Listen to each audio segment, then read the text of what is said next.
Internet से चढ़े भइयो एखन अहाँ सब सुनि रहल छी इंटरनेट से चढ़े भइयो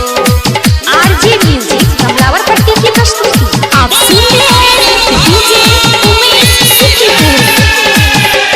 चलो जब हम गयो दर्शन चलो हटिया भूले लो चलो जब हम गयो दर्शन चलो हटिया भूले लो यो बाबा दिया नवत सपना पर यो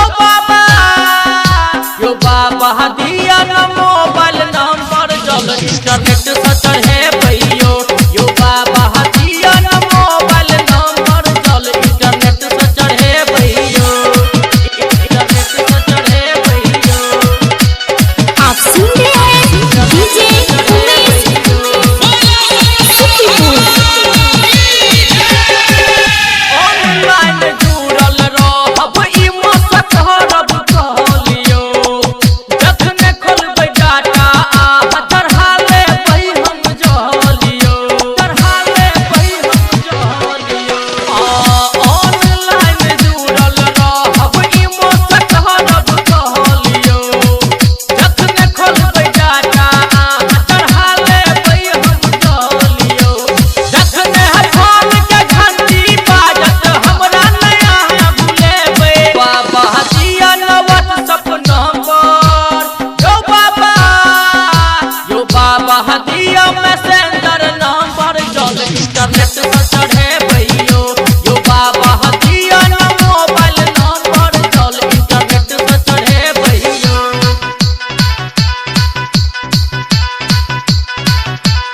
इंटरनेट से चढ़े भइयो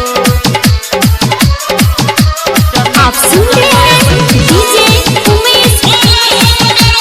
सुखीपुर। फेसबुक पर करब बाबा फोटो अपलोडियो मारब लाइक हम करब कमेंटियो एक बेर अबियो बाबा हमें खिलाना घर में जाके बैठ गेलौं किया जंगल पहाड़ में लिखल प्यारे सुमन के गाना कृष्णा कमल सुनेलक यो बाबा दिया न ई नंबर यो बाबा दिया न व्हाट्सएप नंबर जल इंटरनेट से चढ़े भइयो यो बाबा दिया न मोबाइल नंबर जल इंटरनेट से चढ़े भइयो। अगर आप भी किसी प्रकार के ऑडियो वीडियो एल्बम एवं प्रचार कैसेट बनवाना चाहते हैं तो संपर्क करें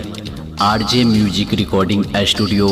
कमलावर पट्टी पर्वतिया बाजार। विशेष जानकारी के लिए संपर्क करें 9572401562 नेपाली नंबर 98 168 25 8 22।